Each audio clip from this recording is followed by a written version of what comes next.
gentleman over here, I wish I can't remember his name. Scott!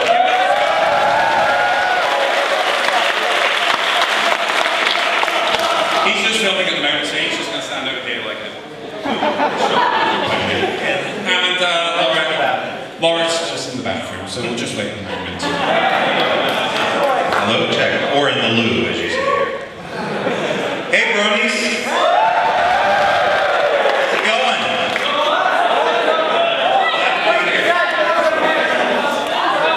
So, actually, in the introductions, Scott is a camera guy that we met at BronyCon. We brought him in, he wrote me a letter saying, hey, I'm a brony, I'm a camera guy, can you use me? So we hired him at BronyCon and loved him so much we flew him here to be with us. Good guy.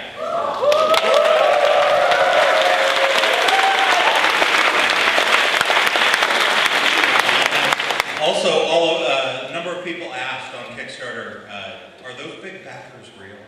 Those people that gave $10,000? Well, our only European backer who gave $10,000 right here, Henning.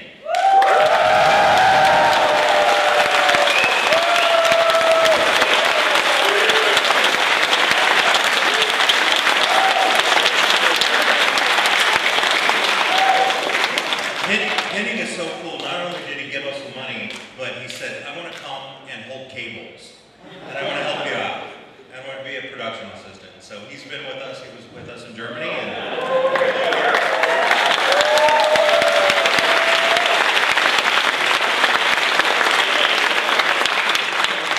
So in case you don't know who I am, my name is Michael Brockhoff. I'm one of the 4 executive producers of the documentary, along with John Lancey, Tara Strong, and Lauren Faust.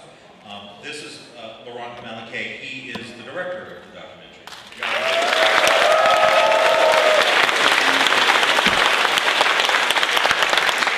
And that's who we are. He already mixes us up. For some reason, they see my name in his video, and he's been wrong. Scott. I do. I was gone. I was in the lost, like always. No, you were in the loop.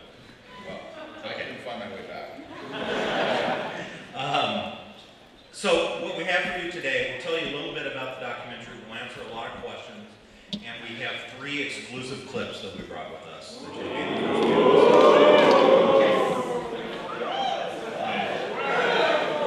I'll just get out of the way the top 3 or 4 questions. We've had a lot of questions since this project started. The first one that we always hear is, how did the project start? I've been a friend with John Delancey for 15 plus years. I actually produced a documentary with him years ago on Area 51. And I was at his house one day and having dinner. And he said, have you ever heard of this cartoon called My Little Pony? And I'm like, yeah, I think. And he said, do you know who the audience is?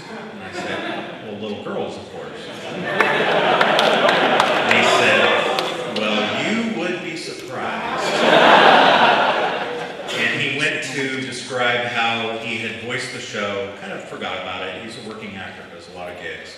And I guess the show aired, and the day that it aired, he got a ton of emails, got like 200 emails. And I guess he called his wife and said, did I do some show? And she said, yeah, it's cartoon. And she's like, yeah, she did My Little Pony. He goes, but these emails are not from little girls. So we got a good laugh at it, and even at that time, he's like, I don't know who these bronies are. They're called bronies. I don't know who they are, why they're fans. And I'm like, well, that's strange. I don't know either.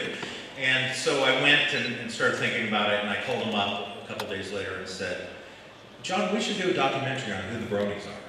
And it's all about it's also about you figuring it out, I'll figure it out, and we'll just show the world who they are. So here we are.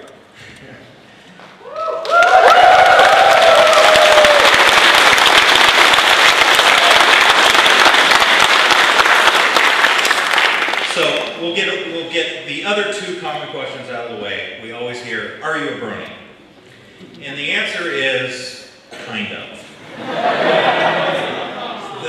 The thing is, on one hand, you feel like you're making a documentary, making a film, you want to examine this group of people and have some perspective. On the other hand, you're like, these people are really cool.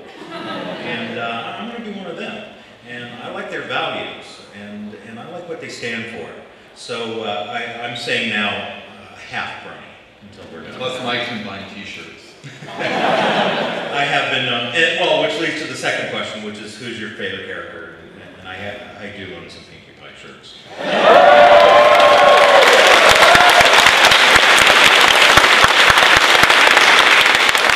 I've always had insane friends.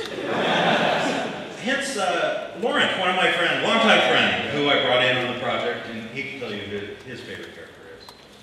My favorite character has to be Rainbow Dash.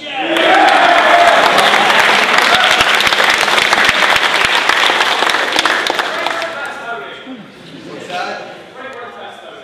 Yes.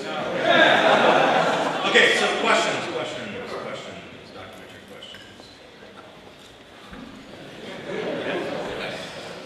Yes, hello. You've been here in Britain for a few days now. Well, how are we British Bronies compared to American Bronies? Are we all Samoan? Actually, my answer is that I think Bronyism is universal. Really, it was amazing. We went to GalaCon, which was a great experience, and you just really, it wasn't, you just see people from around the world. And there were so many people, but everybody has a common bond and there's common values, and it was just, Bronyism is universal. I agree. I mean, the accents change, the language changes, but you guys are the same everywhere we go. So it's amazing. I mean, watching Bronies interact, and it's like they get through the language barriers because they have this common love of the show and the same values. So I'd say there is no real difference. We love you all.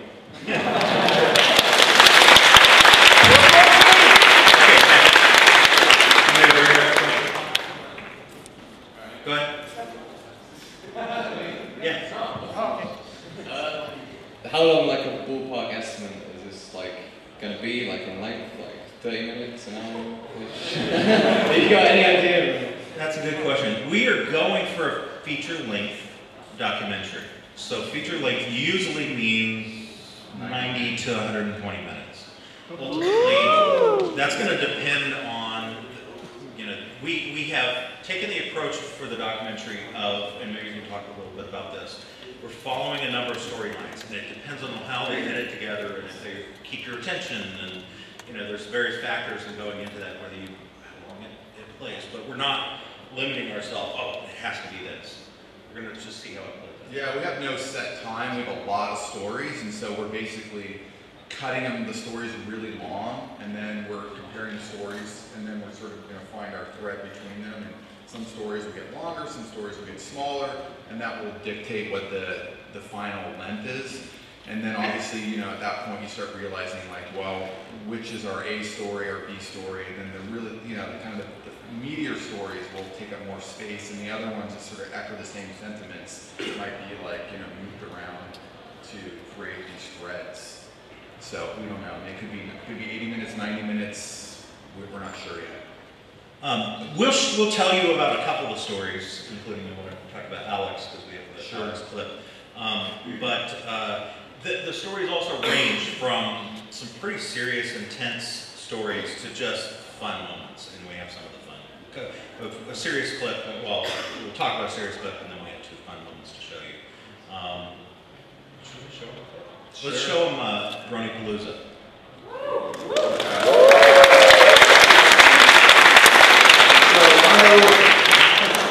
Just so you guys know, this isn't like what it's going to look like in the feature film. One of our Bronies cut this together. We have an assistant editor that's Brony. We threw it together and made it fun. So it's Together. more of a YouTube video than it is like what it's going to look like in the final film. So enjoy.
the living tombstone. And we actually sent the producer to Israel, to his home, to kind of see what's happening in his life and see his journey through BronyCon. Yeah, so what's really interesting about the living tombstone is, I mean, he, like, you know, a lot of creative Bronies, basically just lives in his room, and he doesn't really, you know, he creates everything from his laptop. And what really struck me is that in his world, he's culturally irrelevant. Like in Israel, nobody knows who he is. He walks down the streets, he goes to coffee shops, he just does what normal people do, and he's invisible. But online, he's got, on his channel, he's got like 10 million hits. I mean, he's come to BronyCon, and he is a superstar. He's a superstar here too. So it's, I mean, it's fascinating. This whole culture is just, I'm in awe. I mean, it is amazing that you guys are able to connect over continents and countries and sometimes just towns. You guys don't know that, like, there's another Brony in the next city that's like 10 miles away. So he's definitely shows us that.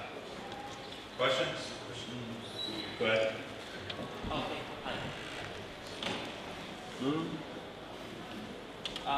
Well, obviously, you've been really clear about how the documentary is going to work following a group of Bronies. Will there be any opportunity to actually show off any of the, you know, outstanding fan content that the community produces? Partly because, you know, a lot of Bronies define the community by the fan content that we put out, because it gives us something that we can, you know, show to people to sort of like, you know, this is what we produced out of passion, you know, and so forth. So has there been an opportunity to show any of that? I'm talking, you know, flash animation, clips of the video games, anything like that. We are in the process of figuring out how to integrate those things, but we know that it's important. Some of the things that we focused on are obviously the music with Tombstone, the art with John Joseco. We did backstory with him, went to his house in San Diego. And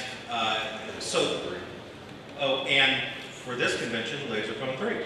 So we've went to Amsterdam and taped with him, and we're following him here at the convention. So the answer is yes. I don't know how it's going to play out exactly, but we do know it's very obvious that, you know, the show inspires a lot of fan art and a lot of different methods. And the one thing that maybe we won't cover is the fiction, because what do you show?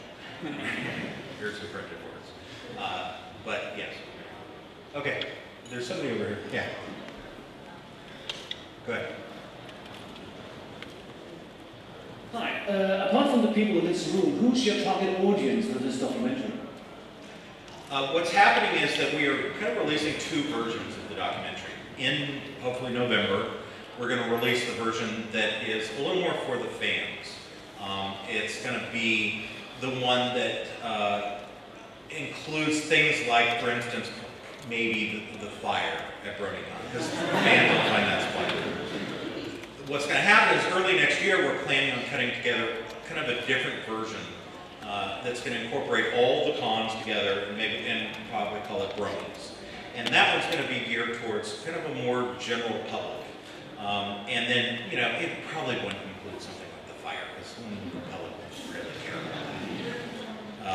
about it. So we kind of have two versions going on here. They're very similar. They're going to be about, you know, 80–90% the same. Yeah, I mean, one's going to be more accessible to people that don't understand who Bronies are, because obviously, like, I mean, people have said, why are you making this film?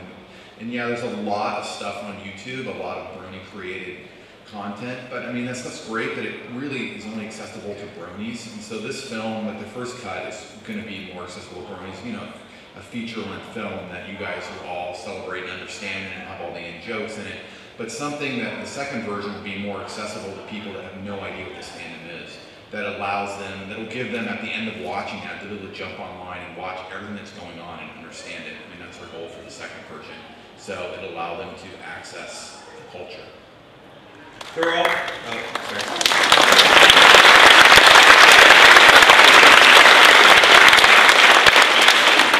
Just so you know, we're not spilling all the beans. There's going to be a couple of really good surprises coming too.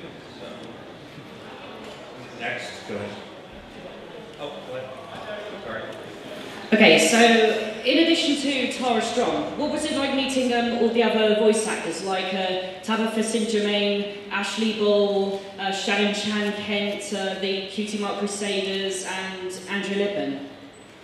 We have not met all of them, and we did put the option out to all of them to participate, and some could and some couldn't, depending on schedules and such. But we have had a chance to meet a lot of them. I met a bunch of them actually at Comic-Con, and it is a ball of chaos. I mean, there's all this creativity in there. It's like a popcorn popper. They're just exploding in every direction. I mean, it's pretty exciting, especially when they do the panel together with all the voices down the row, and they're just like riffing off of each other. So, I mean, it's a lot of creativity. It's amazing. And obviously, it's just a ton of fun and a privilege to be associated with people like John Delancey, Tara Strong, Lauren Faust. I mean, we're at their homes, we're talking to them about the content, and they're really involved in helping make decisions about what the path of this film is going to be, and they care about it. And they care about this information.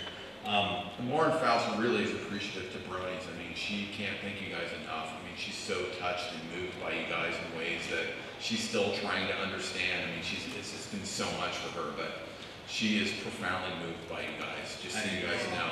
And it's amazing listening to her talk about, how to me, she was the original Brony as a little girl, dreaming this up years ago before she had the chance to, actually do it for real.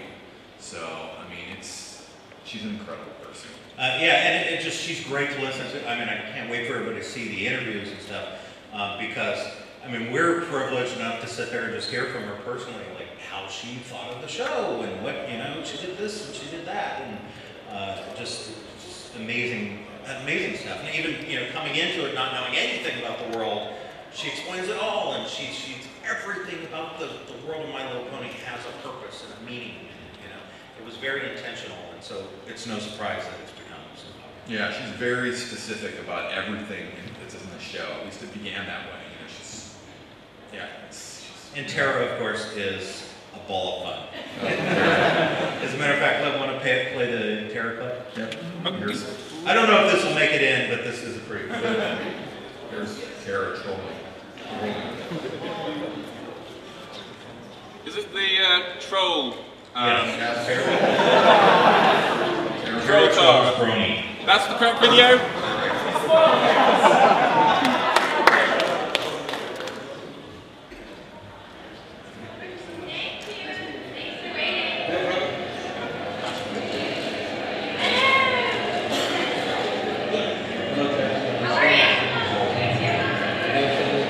Not sure if you signed one of these.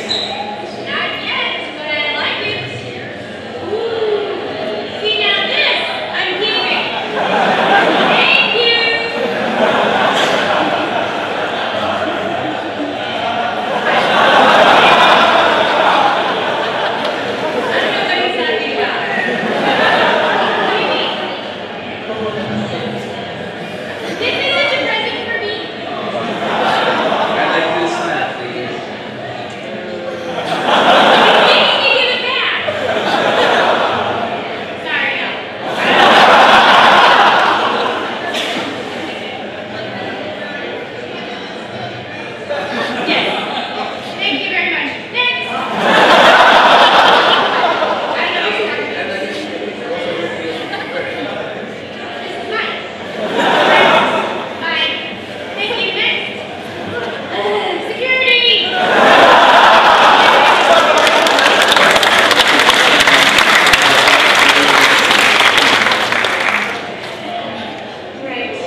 What are your plans for like releasing the documentary to the general public, like televising and stuff?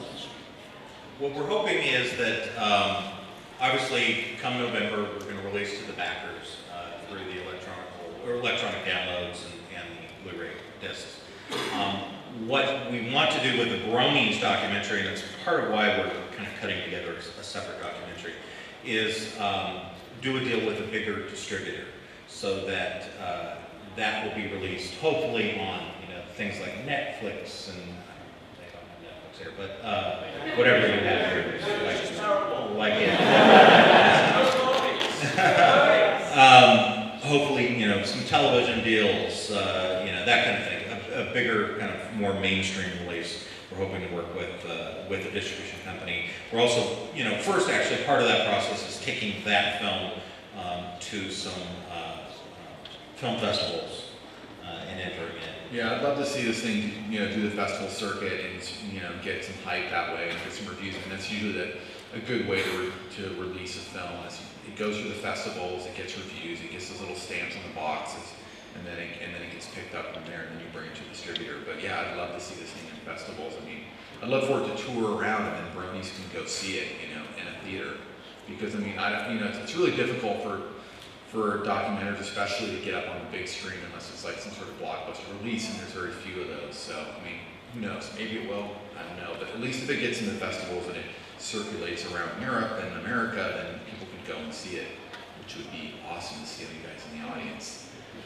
So yeah, we don't want to quite talk about all the plans, but we have, obviously having people involved in this project that are involved in mainstream media already, we have contacts and people that we're working with on that. But it is really important to have kind of this, we have to get it out to the fans, everybody's waiting for it, the Bronies, so that's why we took this kind of two-stage approach, two-release approach. Next. You just pick them out. Have you ever met anyone who doesn't quite agree with the whole Brony thing, and is that going to be represented in your documentary at all? Yeah, we've met people's parents, like...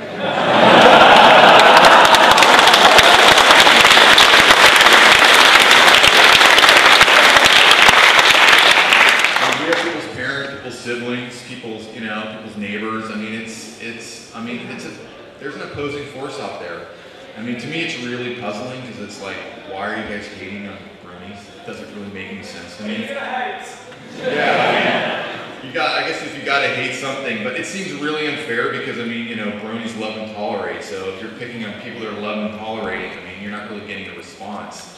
It seems kind of like a lost cause to be hating on Bronies. But yeah, people's families, people's environments. I mean, like we have one guy in North Carolina who lives in, he, as he says it, he lives in redneck country and he finds him to be really intolerant and judgmental, and every negative stereotype that Fox News puts out there, these people believe, and they tag it on him, and they've acted out really violently towards him. Well, tell this story, and then that's the third last clip that we have. Just him at BronyCon. Yeah, go ahead. It's perfect time to tell that. So we have one guy's name is Alex, and he lives in this small town, and he's actually German, funny enough. He moved there when he was like 3 years old with his family, and he has a hard time relating to the culture there. I mean, he's really intelligent, and he loves to fly, and he loves to fix old Mercedes. Now you have to understand, this is the Appalachian Mountains in the United States, North Carolina. Population 800 people. Redneck country.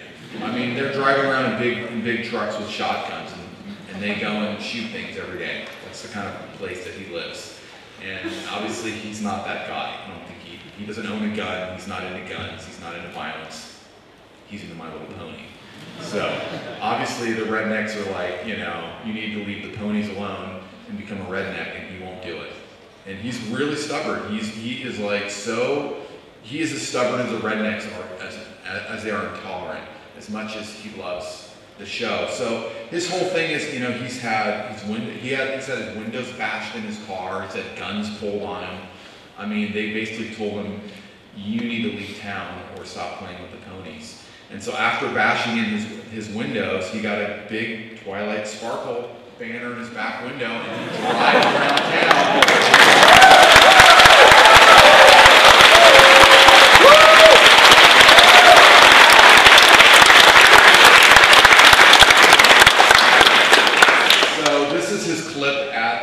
Yeah, what you'll see in the documentary is actually we go to where he lives. We talk with the rednecks. We are in the town.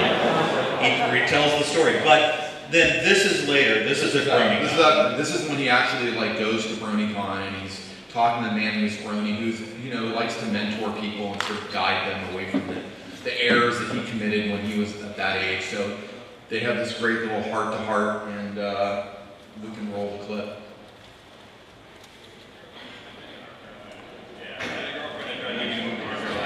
Well, I live on the western deep in the Appalachians. That's where NASCAR comes from. Yes. Yes. I've been to the Richard Petty Museum. We're the last town before you get to Tennessee. Oh, okay. Way over there. Yeah, we're way in the corner. And I get patronized. The lines. Yes. Yeah. Because the big shot rednecks, they have their own way.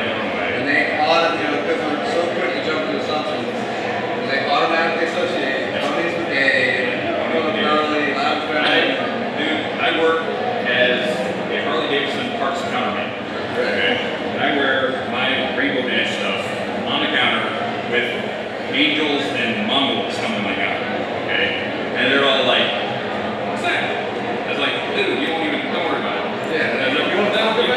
No, not like that. It's just sort of like, okay, you don't need to understand, that's okay. One guy actually asked me, what's that all about? He said, well, it's the new Model 20 show. It's like, it's pretty good. I'm an animation fan. You guys know I like animation. I said, oh yeah, my daughter watches that. And it was an angel. Right. So this is the kind of, everybody, don't listen to those guys, okay? They are the minority now. They are so closed-minded that they fear anything different, okay? They fear that they can like anything purely is going to hurt their masculinity. And you know what? No, okay? No. You're doing great. You know what? I am suggesting that I leave town and change my way. Okay. I'm being forced out. What are your local cops doing? They're nothing. State police? Yeah, 45 minutes. 45 minutes. Well, you know what? If you start getting state police, or work with state police, that you're getting prosecuted, you're getting hit with baseball bats and guns. Our state police, they're rednecks. So they're going to come and say, I'm not going to this call. This kid, he shouldn't be here. They use their trucks to push my car out of the parking space. My windows bashed, tires slashed. Sometimes there's battles to fight in that area of the country where you're at. Maybe it's not battles. I told him, I said, you can try as hard as you want. I'm not going anywhere. Well, wait till you go to college and give them all the flying wahoo, because you don't need them and they don't need you. You don't need to impress them. They are just going to do this, move on. You don't need that kind of hate in your life. In fact, you would be better served to leave that area than have it leach into your mind. Because everybody is a product of their surroundings, right? So you don't want those kind of guys running off on you. Just move on. Where are you going to college? Well, I'm trying to look for flight academies. I started to be a co-pilot. Yeah. Flight Academy, good stuff out in California. Yeah. San Jose got a wonderful flight academy. So get out there, network, get your name out there with anybody you can. Because every now and then something will happen. Okay? That's great. Absolutely. That's a very inspirational story. Do it, Billy. Thanks, Dustin.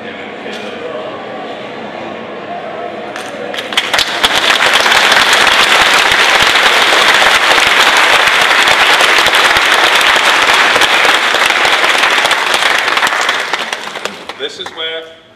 Hello? There we are. This is where I become the least popular person at the convention, and I have to say, we've only got time for one more question, and then we have to get the musician panel in, so let's have a good question. That's okay, we're just a boring documentary. There's a lot of fun out there. I think this guy in the red's getting a lot. I don't know why everyone's pointing to this guy. Okay, there we go. There he is. Hang on a second, let me pass the mic over. Have a derby day.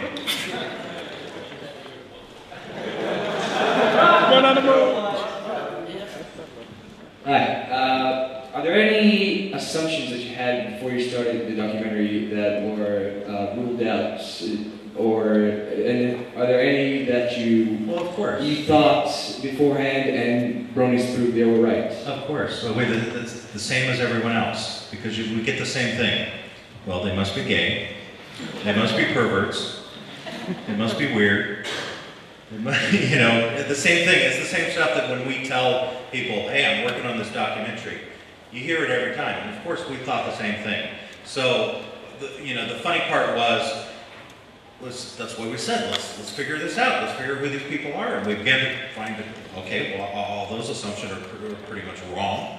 And I think touching back to something we said before, at the same time we were finding that there's this group of people who were against the bronies and who were, you know, being awful to the bronies. And it's like, well, you may not agree with them, but you don't have to be awful. And that, I think, inspired us to actually make the film and say, you know what, we're going to put out there, we're going to hopefully put out there what the bronies really are.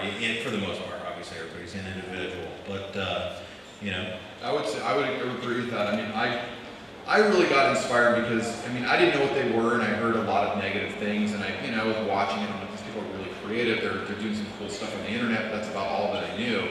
And then watching the Fox News clip, I was like, okay, this is funny, because Fox News is totally wrong all the time. So if Fox News is hating on them, they gotta be cool.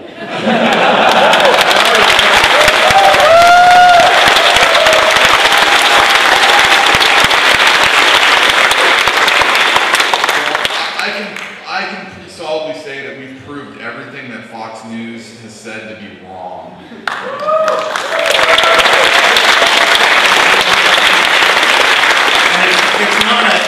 It's not a fight against Fox News. Fox News is saying what a lot of people say when you say brony. I'm doing thing on bronies.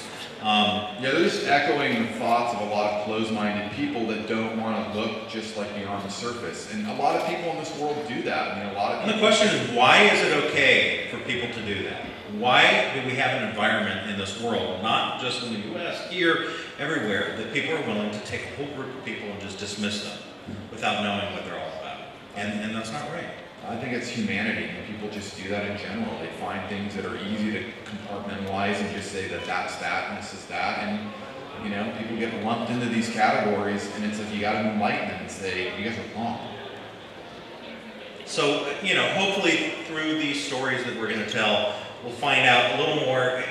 Hopefully it's going to serve two purposes. For the bronies, it's going to show you the inside of some lives of some people that, you know, you're going to meet.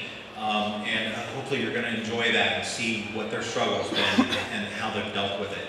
And at the same time, hopefully we're going to at least educate the public that, you know, they're going to know who the bronies are and what you're all about and that you guys are cool.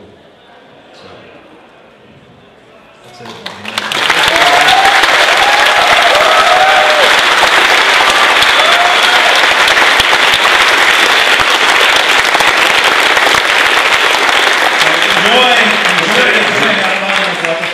Big con out there, you guys are missing out. The film will come. You guys will get the film soon. Thank you.